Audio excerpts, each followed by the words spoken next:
Hello, my name is Steve O'Reilly, and this is Roma Locuta Est Considers. What is RomaLocutaEst.com, you may well ask yourself. Well, it's a wee humble blog that the world little notes, nor will long remember. It's devoted to apologetics and commentary on Catholic topics, current events, and general Christian apologetics. We do not seek, we do not accept donations. No funding is received from any source. We're beholden to no one. We alone are responsible for the content.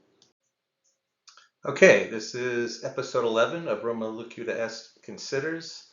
We're looking at Benepapism, and today we're on part 2 of our 3-part series on the question of the Ratzinger Code. Okay, I just want to take a quick second here to kind of refresh where we're at in our discussion of the Ratzinger Code. This is part 2. In part 1, we looked at a few items. We looked at what is Plan B. We looked at what is the Ratzinger Code. I gave a brief synopsis of the arguments regarding the munus versus the ministerium. And then we took a common sense look at the question of Benepapism. Today, in part 2, we're going to examine the prime example of the Ratzinger Code. I think once you see the evidence, you'll see the whole thing crumbles like a cheap deck of cards. And then part 3 of the series, the final video in the series, we'll take a look again at the Ratzinger Code and cognitive dissonance. Okay, up to now, I've given you an overview of the Plan B idea or theory. I've given you an overview of the Ratzinger Code. I've given you kind of a quick synopsis of the various arguments against the Benepapist view of the munus ministerium question. Those arguments are found in a series of videos I've done on this YouTube site, and they apply equally as much to the Ratzinger Code theory or to the substantial error theory. They can apply to both. Then we've taken a quick, made a quick rundown of kind of the common sense, or taking a common sense look at the whole idea of a Plan B in a Ratzinger Code, and kind of saw how it's really kind of ridiculous. And now what I would like to do now is actually take the prime example of the Ratzinger Code within Andrea Cianci's book. It first showed up, I think, in a couple articles of his, and then in his book. And we're going to take a look at it right now. Okay, the prime example of the Ratzinger Code, and I guess this is key within Andrea Cianci's book. It's a whole chapter. And I think his thesis necessarily rises or falls on his interpretation here, using his code. And what we're looking at here is Pope Benedict XVI, while he was still Pope, his greeting of His Holiness Benedict XVI to the faithful of the Diocese of Albano. And this was given on the Central Loggia of the Apostolic Palace of Castel Gandolfo. It was given on Thursday, February 28th, 2013. That is the day that Benedict's resignation became effective. It became effective at 8 o'clock that evening. This talk or speech or words that Benedict addressed to these pilgrims was given, I think, around 5:30 in the evening. So only about, 2.5 hours from the effective resignation time on the effective resignation date.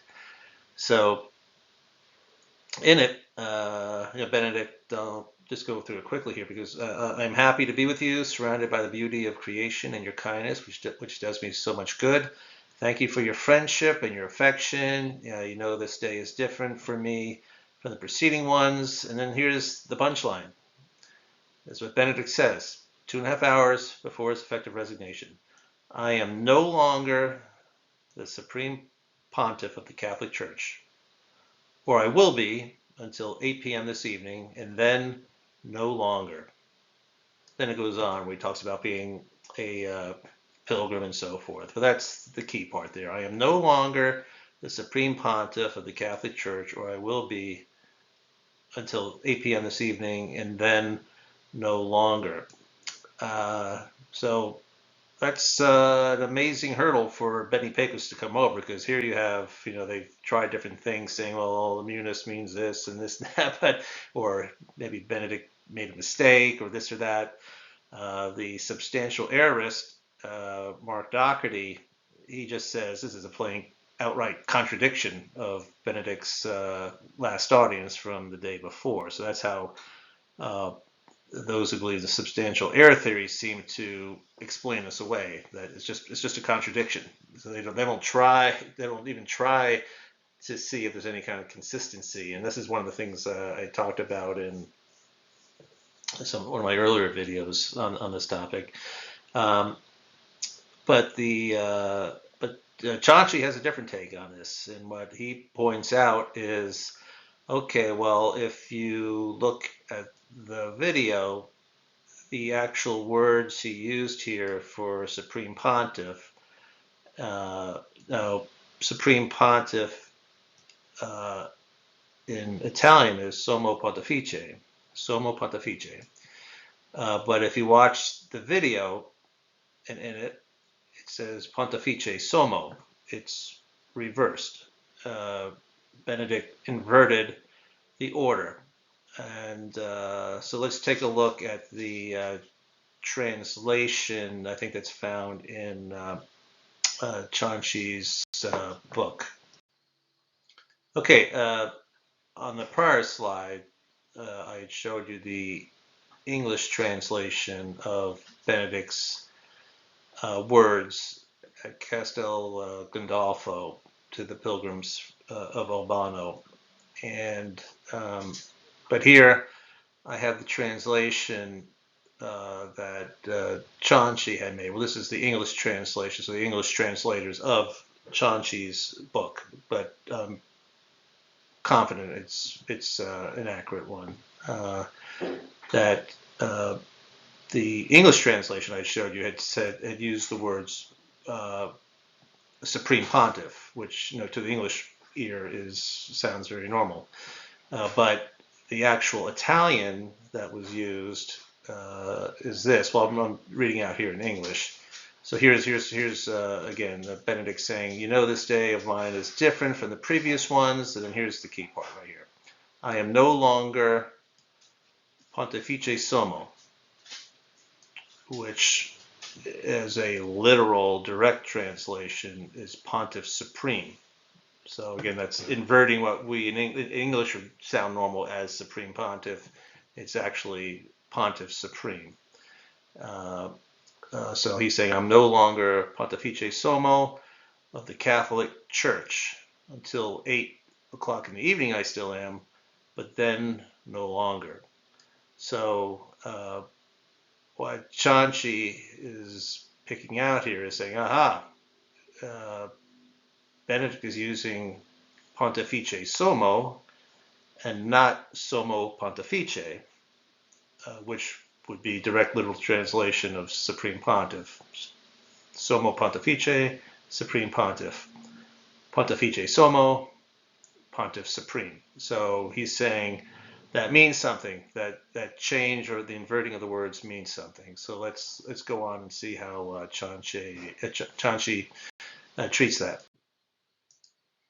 Okay, so let's see what Chauncey says. This is from again from his book, Ratzinger Code, page 104, the Kindle version. He says here, again, Chauncey, but let's examine the phrase again. In his remarks at Castel Gandolfo on February 28, 2013, Benedict says he will no longer be Pontiff Supreme. Again, the Italian is Pontifice Sommo, and that in Latin would be Pontifex Summus. But that, according to Chauncey, is incorrect, because he says, but the correct title, the correct papal title is actually Supreme Pontiff, which is literal here from the Latin, which is Summus Pontifex. And then Chauncey goes on to say there is simply no such thing as a Pontiff Supreme, which the Italian from the actual talk on at Castel Gandolfo, Pontiff Supreme, Benedict in the Italian had said Pontifice Sommo, which according to Chauncey is improper. It reverses the order. And again, as he says here, which is exactly what he says here, the inversion of the two terms, Pontifice Sommo instead of Sommo Pontifice, indeed prevented Pope Benedict, although he had already been impeded for 17 days, from telling a lie. So here, Chauncey is saying that by using Pontifice Sommo, Benedict didn't lie. Why? Because he did not say that beginning at 8 p.m. he would renounce his canonical title of Pope, Supreme Pontiff. And as a matter of fact, he never did, according to Chauncey. So what he's saying is, so if Benedict had said, I will no longer be Sommo Pontifice, that would have been a lie, because he still retained it, according to Chauncey. But Benedict, using his Ratzinger Code, had prevented himself from lying by saying, I'm no longer going to be the Pontifice Sommo, which, according to Chauncey, has no bearing in kind of Catholic thought in relation to a title or a reference to a pope. Okay, so we just saw that Chauncey is telling us there's no such thing as a Pontiff Supreme. There is no such thing as a Pontifice Sommo, which are the words that Benedict had said. He called himself Pontifice Sommo. Chauncey says there's no such thing. So what does Pontifice Sommo mean then? What's Chauncey's thesis here? How is he working that into his Ratzinger Code? So Chauncey says Pope Benedict explains to us that he will no longer be Pontiff Supreme. That is, and here it comes. This is Chauncey's explanation of what that really means. Benedict is saying, according to Chauncey, he will no longer be a pontiff located in the highest and greatest place, but he will remain a hidden pope, a hermit pope, still a legitimate pope, but concealed under the non-existent position of Pope Emeritus. There will be someone else who will occupy the higher, greater place, and to be precise, he will be an anti-pope. So he gets all that from Pontifice Sommo, So we'll take a closer look at that. But Chauncey, I'll just skip down to here. Chauncey says, believe what you will, but the objective and immutable fact remains that Benedict XVI has never said that he will no longer be the Pope or the Supreme Pontiff. So according to Chauncey, he escaped lying by using Pontifice Sommo instead of saying Sommo Pontifice, which would be Supreme Pontiff, which is his specific title. A Pontiff Supreme, what Benedict did use, does not exist. So that's the second time that Chauncey has said Pontiff Supreme or Pontifice Sommo does not exist. It does not refer to the Pope. So a Pontiff Supreme does not exist, just as a Master Grand does not exist, nor does a Minister Prime, nor an Official High. They don't exist. So, right? So he's saying we would say in English, of course, Grand Master. So he's saying a Master Grand would not exist. A Minister Prime would not exist, but a Prime Minister would exist. So that's what he's kind of saying with the wordplay Benedict did there to kind of turn Sommo Pontifice, which does mean something. It means Supreme Pontiff. He switched the words to Pontifice Sommo, or Pontiff Supreme, and therefore it means nothing, or nothing referencing the Pope, according to Chauncey. Okay, so let's continue on looking at Chauncey's thesis regarding Pontifice Sommo, the words that Benedict actually used to the pilgrims of Albano when he said, I am no longer Pontifice Sommo of the Catholic Church. So for Cianci, let me fix this here. So for Cianci, Pontifice Sommo, the words in Italian that Benedict had actually used. So for Cianci, Pontifice Sommo, as Pontiff Supreme, as it translates literally, does not refer to Sommo Pontifice, or Supreme Pontiff. In other words, Pontifice Sommo cannot or does not refer to a pope. That's according to Cianci. Instead, for Cianci, Pontifice Sommo has a Ratzinger Code meaning for those who can interpret the code. In other words, Cianci, that meaning is that Benedict is saying he would no longer be the pontiff in the highest and largest place of the Catholic Church. Meaning, according to Cianci, Benedict would be a hidden pope, etc. I've already gone into detail on that. So he would not be a pope. Benedict would not be a pope exercising his authority over the Church, because he is impeded. He's prevented from exercising his authority. So he still has the authority. He's just unable to exercise it. So that is Cianci's understanding of Benedict's use of Pontifice Sommo. It cannot mean pope. It does not refer to a pope. Thus, in Italian, Pontifice Sommo cannot be understood as an expression for a papal title, such as Summus Pontifex in the Latin, or Sommo Pontifice, which would be the case in Italian.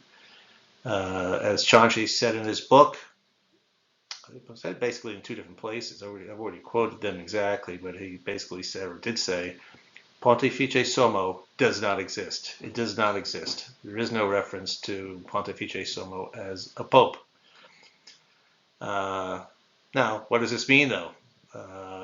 However, this means if Pontifice Sommo can refer to a pope, then there would be no reason at all to invoke the need for the Ratzinger Code. The whole Ratzinger Code would collapse. If it turns out Pontifice Sommo can be a reference to a pope and can mean the same thing as Sommo Pontifice, then Cianci's thesis collapses like a house of cards. So if that were the case, the Benepapists could not explain away Benedict's last statement.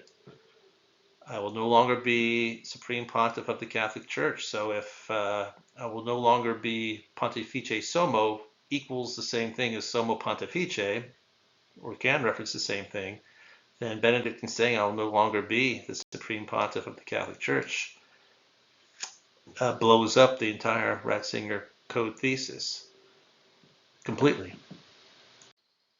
Okay, so we've seen that Benedict, in his last few words there to the pilgrims of Albano, said, I will no longer be Pontiff Supreme of the Catholic Church. That's the kind of strict literal interpretation. He used Pontifice Sommo, but Cianci is saying, well, gee, he should have used the word Sommo Pontifice if he was really referring to Summus Pontifex from the Latin.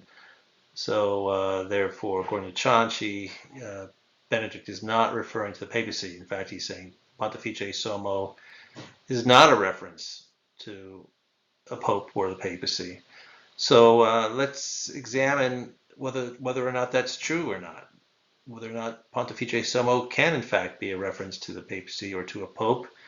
And if it can be, then the Ratzinger Code collapses, because then we have an explanation for Benedict's use of Pontifice Sommo in his last few words to the pilgrims of Albano, and the meaning of it would be, I am no longer the Supreme Pontiff of the Catholic Church, which is consistent with the thesis and the fact that Benedict did in fact validly resign. So let's take a close look at Cianci's claim and whether or not there are examples of Pontifice Sommo being used of a pope.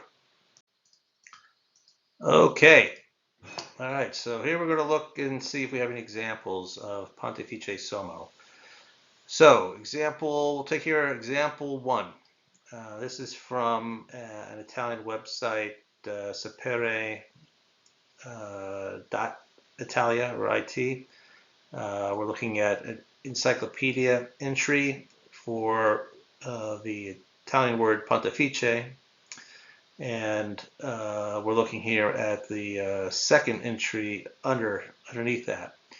And I'll just give you my rough Italian translation, but it's saying Pontifice, title attributed to the bishops of Rome, once used also of bishops with or until the 5th century. It became officially used by the Pope, or of the Pope. Gregory the Great was the first to be called Pontifice Sommo. So there you have it right there. Example 1 of an Italian source, encyclopedia, stating that Gregory the Great was called Pontifice Sommo, using the Italian, or if you take a strict English translation, Pontiff Supreme, which does kind of sound really strange to the ear in English, but here we have in the Italian Pontifice Sommo. So there's example number 1. Okay, continuing on our search for examples of Pontifice Sommo being used of a pope, we look now to example 2.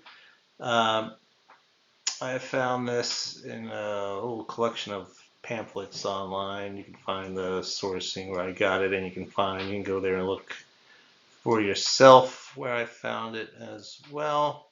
But it's a pamphlet that is like a poetic homage that commemorates the visit of Pope Pius IX to Modena, Italian city, in the summer of 1857.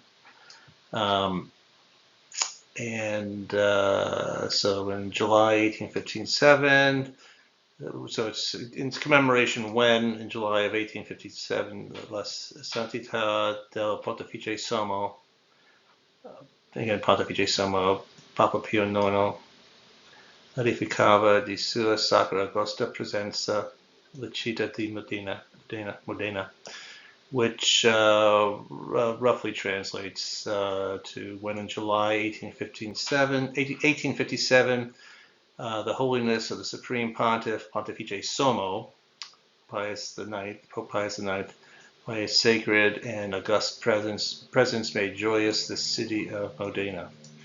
So again, another example of Pontifice Sommo being used of a pope. Okay, so we're up to example number 3. And here we're looking at a document from 1870, the year, of course, of Vatican Council I, which took up the question of the infallibility of the Pope.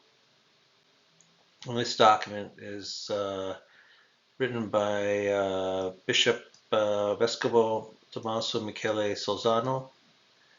And if my rusty Italian doesn't butcher it too much, it says brevi riflessioni sul modo di risolvere e sull'opportunità di definire l'infallibilità del Pontifice Sommo, which translated roughly here as brief reflections on the way to resolve and on the opportunity of defining the infallibility of the Supreme Pontiff.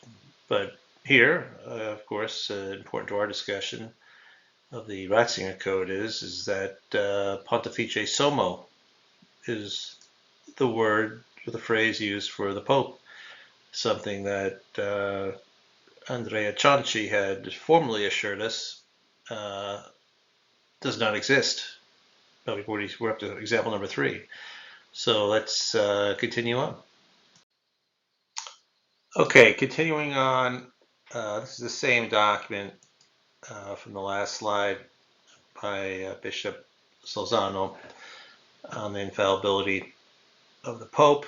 I won't count this as a separate example. I don't want to unfairly run up the score on Andrea Cianci here.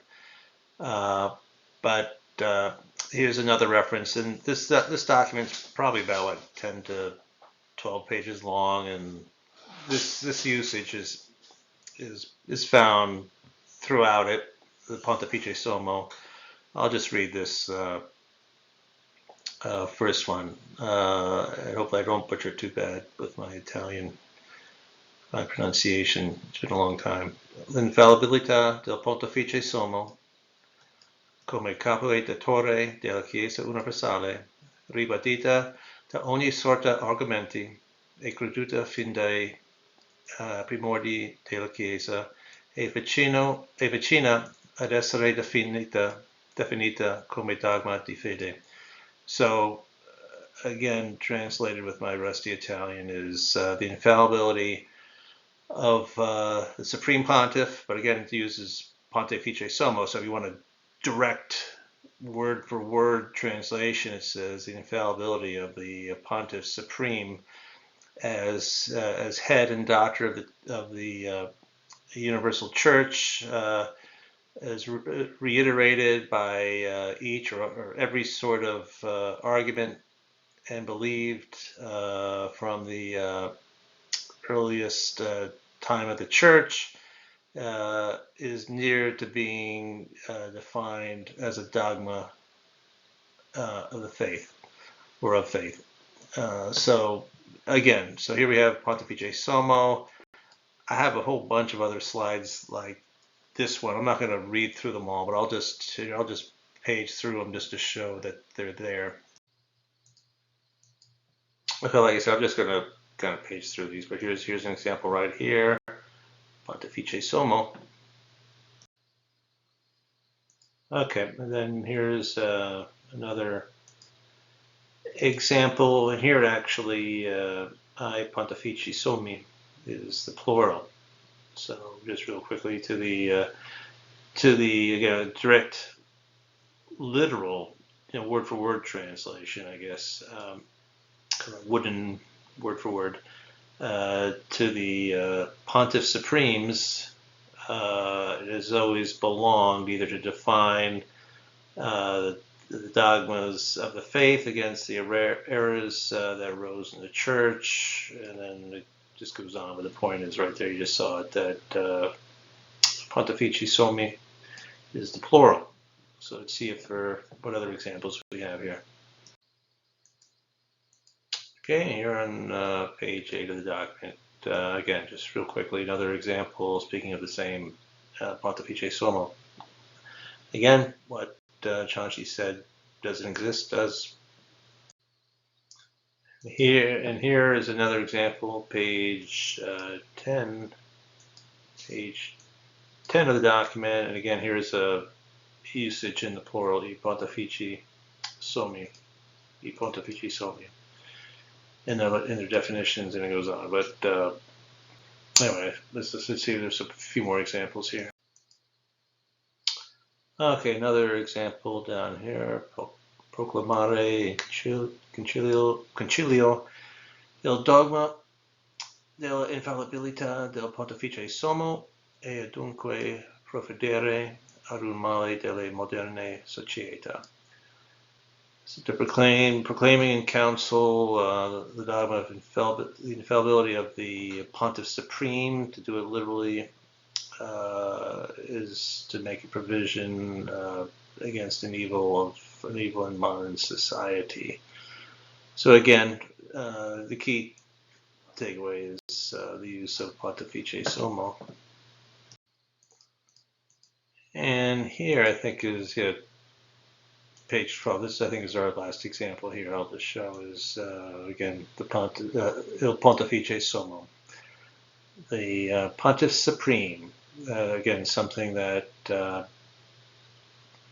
Andrea Cianci says there's no such thing in reference to the Pope. So in this document alone, there's a dozen pages, and we've looked at, I don't know, 8 to 10 of them already. So a lot of examples in this one, but I'll just count it as one example. And let's move on to our next one. All right, now we're up to example number 4, and this one is from the Acta Apostolicae Sedis of 1909. I have one example from this particular document that I want to draw out. And in this 1909 AAS, I'm going to draw from, I think this is Communion Rerum. It's a encyclical letter of Pope Pius, wider marker here. It's an encyclical letter of Pius the Ninth, and here's the sourcings down here where you can find the document. Okay, continuing on with our current example, it's actually interesting for a couple of reasons. One, in the Latin, we were told by Janshi that it was what Summus Pontifex is the usage, but actually here's one in the plural, Pontifici Sumo. I believe it's plural, but either way, it's reversed here in the Latin in Communium Rerum, if I'm saying that properly, in this encyclical letter. Anyway, that's not the main point. The main point is that this is the Latin of the text, or one page of the whole encyclical, but the part that's relevant to our discussion. And then below it, in the AAS, the Acta Apostolicae Sedis, is the official translation in the 1909 AAS, and we see here Prequesti e altri fatti e Benepapism a tutti si persuadono I nemici della fede cattolica come lo splendore delle cerimonie e il culto dell'Augusta Madre di Dio e egli stessi filiali omaggi resi al Pontifici Sommo. And it goes on, but that whole thing here translated is for these and other facts, it's good for everyone, and the enemies of the faith should be persuaded as blah blah blah. As a splendor of the ceremonies and the cult of the august Mother of God, and the same filial homage paid to the Supreme Pontiff. But they use here in the official translation in the AAS is Pontifice Sommo for Pontifici Sumo up here in the Latin text. So again, another example of Pontifici Sumo, and this coming from the AAS. Okay, now continuing on, now we're up to example number 5. Again, another entry in the Acta Apostolicae Sedis, but this time we've jet forwarded here to 1959. Okay, and the particular entry we're looking at here, it's during the pontificate of Pope John the 23rd, and here he's talking to the faithful on the occasion of bringing forth some relics of Pius X and St. John Bosco. Okay, in that document here, on the bringing forth the relics of Pius X and St. John Bosco. Where is it here? Yeah, so we're talking about Pius X. He's all about the glorification of pastoral works, and John the 23rd is talking about minutely observing the 11 years of his Pius X's government or governing as Pontifice Sommo. And it goes on to talk about him, but the important thing here is Pontifice Sommo shows up right there, reference to a pope. In this case, it's speaking of Pope Pius X. All right, this is example number 6, again from the AAS. This is from 1959, and this will be Pope John the 23rd. So here's the title of the document, and it's a few pages onwards from here. So I just wanted to show the header for this document here. Okay, and then continuing to the actual text within the document, I just pointed out. Yeah, down here, Pontifice Sommo. I won't read the whole thing, but again, it's speaking of Pius X. This is a different document than the one we saw before about Pius X. Still in the Acta Apostolicae Sedis. So let's see here. He conformed himself without effort and with naturalness or naturally in each circumstance of his life, from chaplain, cooperator chaplain, I don't know what that is, but cooperator chaplain till to Pontifice Sommo.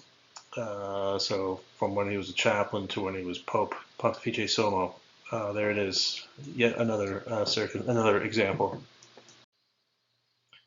Okay, this is our last example number 7 that I'll do here. I'm tired. So example number 7. This is from the Acta Apostolicae Sedis. It's the same, I think, 1959 AAS. So this is Pope John the 23rd speaking here. He's speaking to officials, lawyers, and procurators of the Sacred Tribunal, the Roman Rota. And here in the text, this is from one page to the next here. This little gap right here. So this text bleeds into down below here. And anyway, he's speaking about my predecessor, John the 22nd. So he's saying in 1331, when that Supreme Pontiff dictated the Ratio Juris, he recognized the full autonomy of that elected group, of juristic priests, heirs of the ancient wisdom and guardians of Christian justice and autonomy, that was well suited to the delicacy of the tasks entrusted to us, or something like that. It's not important. The point here is that it says Pontifice Sommo right here. So that's example number 7. So I think I will end that there. Okay, so we have reviewed a number of examples. So let's just walk down memory lane here real quickly and remember a couple things that Andrea Cianci has said, which we quoted him from his book a little bit ago. At this point, he wrote, it's an objective, objective and immutable fact remains. Benedict XVI has never said that he would no longer be the Pope or Supreme Pontiff. So again, Cianci's is worried about that the Pope's words to the pilgrims of Albano.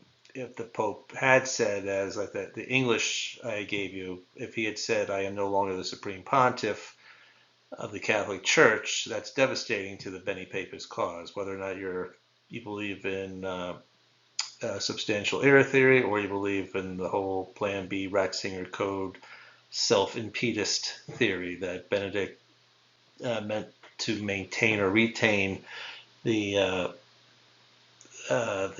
papacy. So that's why you have to say that looking at what he actually said, he did use the words Pontifice Sommo, which, if you take a wooden translation, is Pontiff Supreme. So Chanchi's saying that because he said Pontiff Supreme, he didn't literally say, I will no longer be the Supreme Pontiff. He said, I will no longer be the Pontiff Supreme of the Catholic Church, which, as we've seen Chanchi allege, that has to do with suggesting that he's no longer going to be the pontiff in high places. He's going to be the hidden pope, that type of thing, no longer exercising the ministry of the papacy, even though he's still pope. So that's why it's important for Chanchi's thesis to kind of make that distinction between Sommo Pontifice and Pontifice Sommo. And indeed, it's important, so important to make that distinction.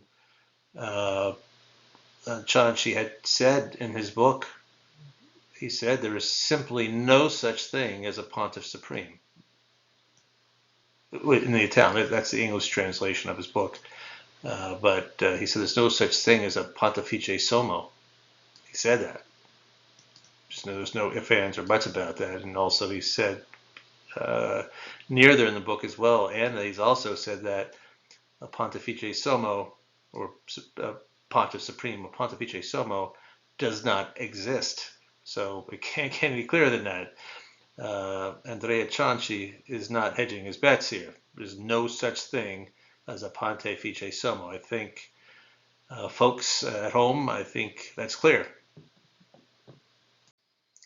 Okay, so where does that leave us now in our examination of the prime example of the Ratzinger Code found in Chanchi's book of that name?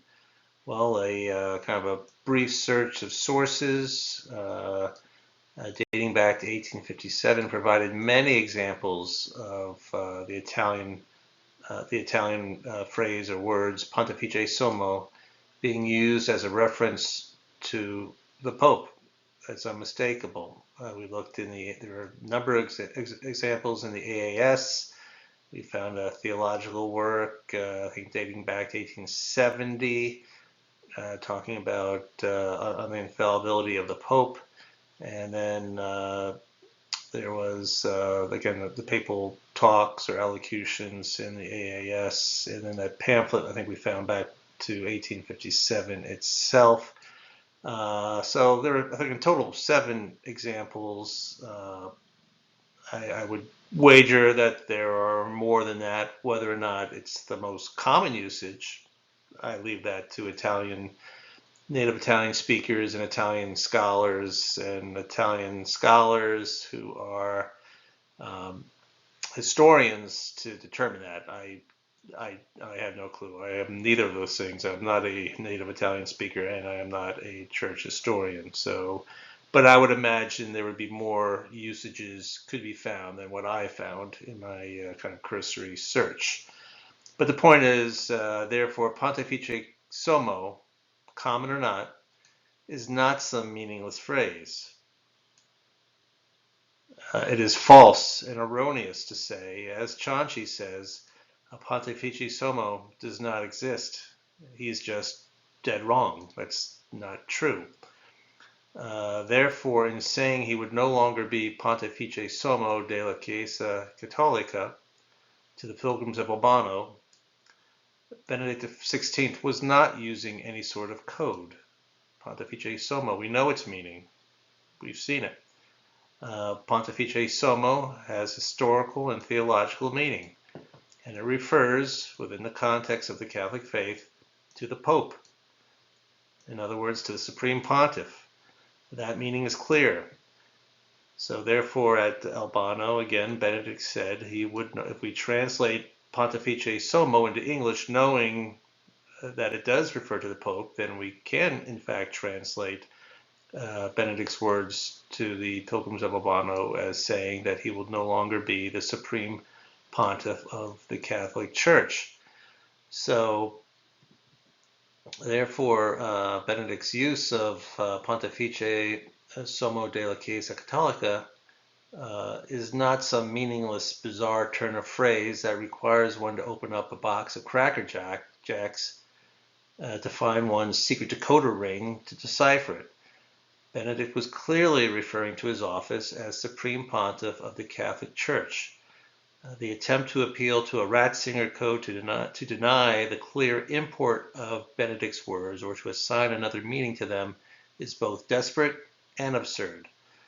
Benedict said that after 8 p.m. that day, he would no longer be the Supreme Pontiff of the Catholic Church. Thus, whether Sommo Pontifice or Pontifice Sommo is used, it means the same thing. It means if he would no longer be at after 8 p.m. on February 28th, 2013, then obviously he was it at the moment he spoke those words. Benedict could only have been referring to or referencing one and the same thing. That is, the office he accepted upon his election as Summum Pontificem, or Supreme Pontiff, as we find in the papal legislation UDG for the election of a pope. He says he accepts that. This office he clearly intended to resign at the hour of 8 p.m. on February 28, 2013, as he indicated in his declaratio, when he renounced the ministry of the Bishop of Rome in such a way that the See of Rome, the See of Peter, would be vacant. If the See of Rome, the See of Peter is vacant, there is no pope. If the See of Peter is vacant, there is no Supreme Pontiff of the Catholic Church. Hence Benedict's words to the pilgrims of Albano a few short hours before 8 p.m. Again, which were, "I will no longer be Supreme Pontiff of the Catholic Church." There is no other reasonable or credible conclusion. The Ratzinger Code crumbles like the house of cards that it is. Falsus in uno, falsus in omnibus. Okay, I think it's pretty clear that the Ratzinger Code has been demolished at this point. However, Cianci is not through.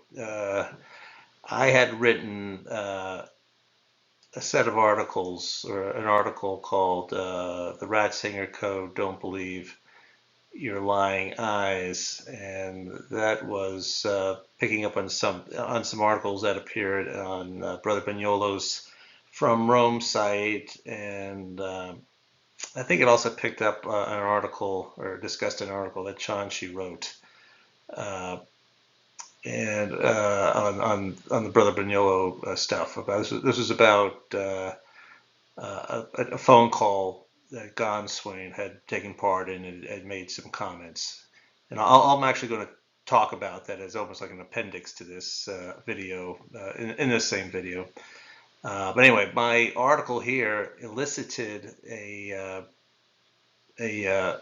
response from Andrea Cianci, and to which I in turn responded in kind. In my article, a response to Andrea Cianci and his Ratzinger Code. He's never responded to that, so that's where the matter sits. But in his response to this article, so in here there'd be, I guess his article would pop in there time-wise. What was Cianci's response to all my examples? The fact that I found all these examples of Pontifice Sommo? Well, he says, what luck.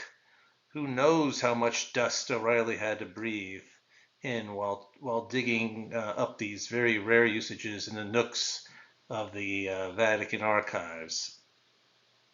So basically, Cianci calls my finds archaic and rare usages. In his article, in response to my mentioning some of those finds in my article here, Cianci in his response had written to the effect saying, "And so we want to thank O'Reilly because by digging up the most rare Pleistocene ecclesiastical usage of Pontifice Sommo, he has shown us again the superhuman intellectual prestidigitation and the most profound erudition of Pope Ratzinger, who is always laying before us Catholics the choice between the broad way and the narrow way. Well, this is laughable, but this is, gaslighting to the extreme. We saw that Chanchi went from saying there were no usages, there's simply no such thing, and then being shown that there are such things, and then he takes the fact that there are such things and tries to turn that around again and fit it into his theory. He's trying to take his defeat and actually show, this proves him right, that Ratzinger is erudite, and that somehow this is still part of his code. It's rather kind of comical, actually. Okay, so we just saw that what Chanshi's response. You can go back to my other articles that I linked on the other page to find the link to his article. But to his comments, I reply, while Chanshi calls the usages I found rare and archaic, yet nonetheless he admits them. Chanshi's admission there is such a usage of Pontifice Sommo, despite his protestations, he concedes the whole game. The Ratzinger Code is fallen. Consider, Chanchi excluded even the possibility Pontifice Sommo could ever be an expression for the pontifical title or a reference to the Pope. It does not exist, he said. Chanchi also said there is simply no such thing as a Pontiff Supreme or Pontifice Sommo, which we just saw over a half dozen examples, and those are just from my cursory searches. So it's clear, Chanchi is wrong, Chanchi is contradicted by the facts. Pontifice Sommo has been and thus can be used as a reference to the Pope or the papacy. It is an expression of the papal title. Pope Benedict, as a theologian, undoubtedly had probably seen many more examples of Pontifice Sommo than I have. Certainly more so than Chanchi has seen, because he declared there was no such thing. So it may be a rare usage for Chanchi. It doesn't mean it was a rare usage for Pope Benedict. So therefore, no alternative explanation is either necessary or justified when trying to explain Benedict's words to the pilgrims of Albano. It's just simply quite clear. When he said, I will no longer be the Supreme Pontiff of the Catholic Church, or if you want to say, I will no longer be the Pontifice Sommo of the Catholic Church, it's clear what he meant, that he would no longer be the Pope of the Catholic Church. That is clear. The Ratzinger Code has failed. It's like a house of cards that's collapsed. Such is the nonsense of the Ratzinger Code, hopefully now fully exposed for those with eyes to see it and ears to hear it. Okay, getting close here, wrapping up. Just real quick, a list of resources here which provide arguments against Benepapism in terms of books. As of now, at least, my book is the only one out there. If you're interested, please go out. You'll find it on Amazon or at Barnes & Noble. Online, it's called Valid, The Resignation of Pope Benedict XVI. And in terms of articles, I have a whole bunch of articles on my blog, Roma Locuta Est, a couple compilation articles, and then I recently had an article published on the 1 Peter 5 site entitled Whither Benepapism. Other articles out there, there's a great one by Ryan Grant, Father John Rickert, FSSP. He has, I think, 4 articles out there, which are great. Dr. Fieser has a couple articles, and I just added to the list here. I should have had it on there before. I don't know why Mental Block didn't remember to add them. But John Salza has 7 articles out there which touch upon Benepapist issues. Okay, we're approaching the end of this video, and before we go, just to remind you that I'm working on a historical fiction trilogy entitled Pia Fidelis. Book 1 is The Two Kingdoms. It's set during the period of the Arian crisis and the rise of Julian the Apostate. Please also check out my book Ballad, The Resignation of Pope Benedict XVI, where it takes on all the arguments of the Benepapists. My next video will be the third part of this three-part series on the Ratzinger Code. Please check that out. And before we go, I just say thank you for watching. If you liked it, please hit the thumbs up and subscribe. And I guess if you don't like it, hit the thumbs down and don't subscribe. Anyway, thanks for your time and attention. Thank you.